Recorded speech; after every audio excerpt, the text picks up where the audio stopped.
इन 200 वर्षों में महर्षि दयानंद जी ऐसे पहले संत हुए हैं जिन महर्षि दयानंद ने समाज का संपूर्ण एक प्रकार से अध्ययन करते हुए ये भारत फिर से कैसे जगत गुरु बने, भारत फिर से कैसे उस वैदिक काल के ओर जा सके, उसको प्राप्त कर सके, ये पहला प्रयास अगर किसी ने उस दिशा में किया वो महर्षि दयानंद का।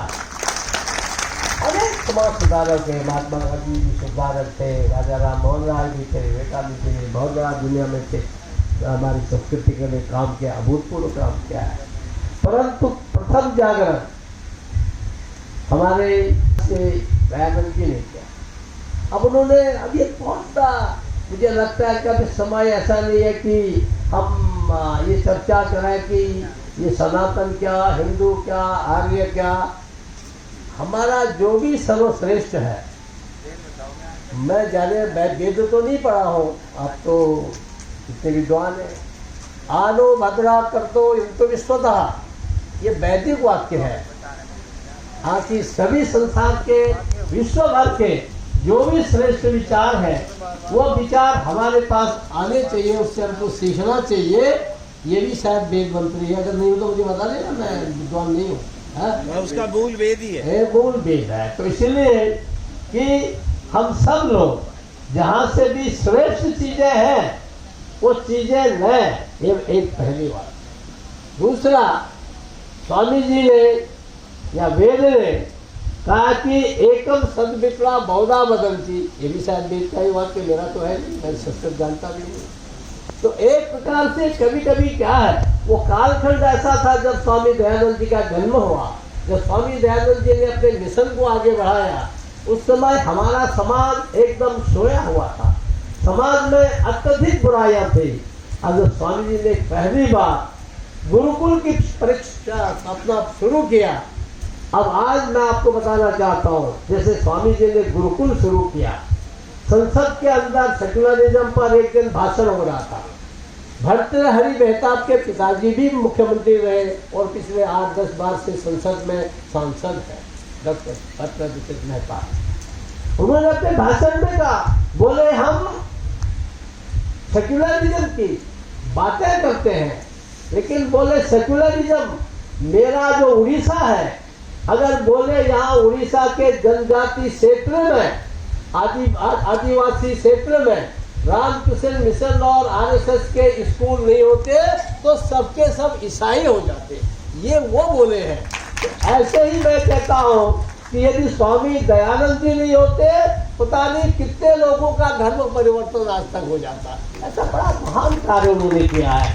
और उस कार्य में स्वामी दयानंद जी को, जैसा अभी आपने बताया कि वहाँ unity of statue of unity में अपना एक सुंदर ढंग से स्वामी दयानंद जी का वर्णन किया है। स्वाभाविक है, सरदार पटेल गुजरात के थे, स्वामी दयानंद जी भी गुजरात से हुए हैं, तो वहाँ होना तो बहुत ही स्वाभाविक है। और स्वामी दयानंद जी ने जो सबसे बड़ी अच्छी बात की, वो शिक्षा का प्रसार किया। एक चीज। दूसरी चीज हमें जो याद रखनी चाहिए, जो मैं सोचता हूँ, उन्होंने जो अस्पृश्यता नाम की, छुआछूत नाम की चीज थी, इसको खत्म करने का ये पहला प्रयास ये स्वामी दयानंद का था। और आज मैं सोचता हूँ कि जितना हम डॉक्टर अम्बेडकर, गांधी जी या अन्य लोगों को श्रेय दें, शायद उसकी शुरुआत इस स्वामी जी ने की थी।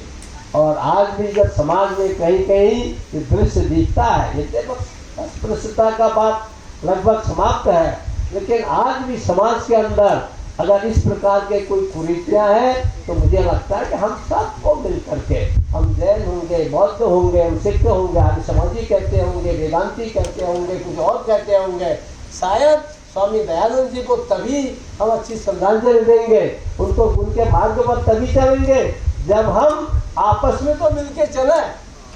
और उस दृष्टि से मुझे लगता है कि आर्य समाज जो आज काम कर रहा है वो अत्यंत श्रेष्ठ काम कर रहा है। लड़कियों की शिक्षा, अब लड़कियों की शिक्षा के बारे में स्वामी दयानंद ने कहा, आज अनेक लोगों ने कहा, मैं लंबा नहीं बोलूंगा, परंतु वो चीजें कैसे कैसे धीरे धीरे कार्य रूप में परिणत हो रही है। शिक्षा के बारे में आप लोगों ने बोला, अब ये जो एनईपी है, जो नेशनल एजुकेशन पॉलिसी 2020 है, इस 2020 नेशनल एजुकेशन पॉलिसी को लागू करने में उसके अध्यक्ष रंगराजन कहते हैं कि 30 साल लगेंगे। क्यों लगेंगे? क्योंकि हमने कहा कि सारी जो शिक्षा है वो मातृभाषा से शुरू होनी चाहिए। अगर मातृभाषा से शुरू होगी, मैं महाराष्ट्र में रहा हूँ, मैंने मराठी सीखने की कोशिश की, कोई अंतर नहीं हिंदी मराठी में। क्यों अंतर नहीं है? क्योंकि उनकी जननी संस्कृत है, इसलिए कोई अंतर नहीं है। मैं नेपाल में जाता हूँ, महाराष्ट्र में मराठी में बोलते हैं मुझसे वो, और मैं उनसे हिंदी में बोलता हूँ। मेरी हिंदी समझते, मैं उनकी मराठी समझता हूँ।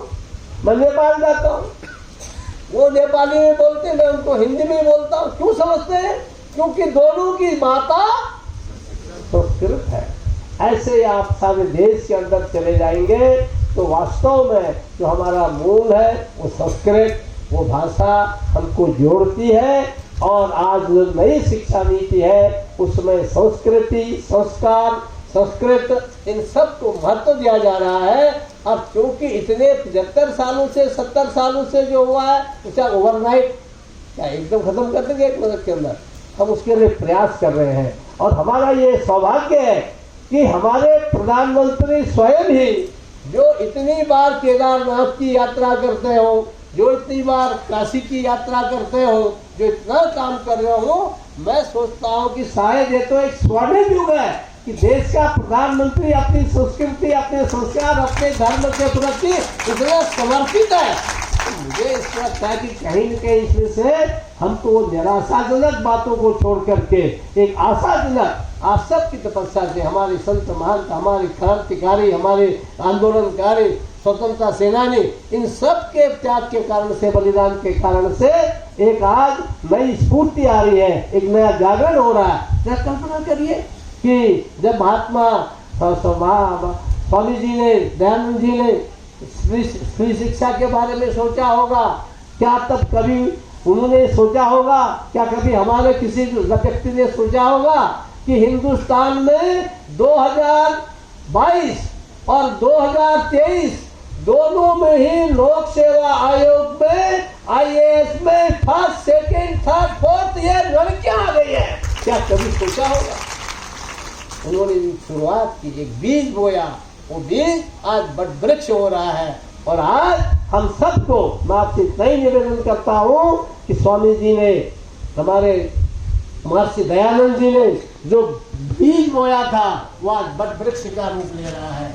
और हम सब लोग, समाज के लोग, हमारे थोड़े थोड़े पंथों में भिन्नता होती होगी, हमारी थोड़ी थोड़ी चीजों में थोड़ा थोड़ा भिन्नता होती होगी, थोड़ा थोड़ा पूजा पाठ में भिन्नता होती होगी, लेकिन कुल मिला करके हम सब लोग उसी वैदिक संस्कृति के हमारी जड़ें वही है जिसे गीता ने का ऊर्ध्व मनोदशा था। मुझे लगता है हम सब लोग आज जब स्वामी दयानंद जी का तो अगर जीवन पढ़ेंगे तो शिशु मंदिर का करना, हमारे यहाँ तो बच्चों को दयानंद के स्वामी दयानंद, स्वामी विवेकानंद नाम के सभी पढ़ाए जाते हैं, तो पाठ्यक्रम में आना चाहिए ना। इसीलिए अब जो कि नया युग आ रहा है और अमृत काल आ रहा है, आप ये 200वीं जयंती भी अमृत काल में मना रहे हैं, तो तय मान के चलिए कि स्वामी दयानंद जी निश्चित रूप से कोई ऑथेंटिक नहीं हो, लेकिन समाज के बारे में आप ही की तरह से सोचता हूँ, समाज के बारे में आप ही तरह से चिंतन करता हूँ। इसलिए स्वामी दयानंद जी तो क्या, स्वामी श्रद्धानंद जी, दोनों को ही शिक्षा के प्रारंभिक शिक्षा में तो होना ही चाहिए और होंगे ही होंगे। इसलिए आप सबसे मेरा अनुरोध है कि हम सब लोग पढ़ें,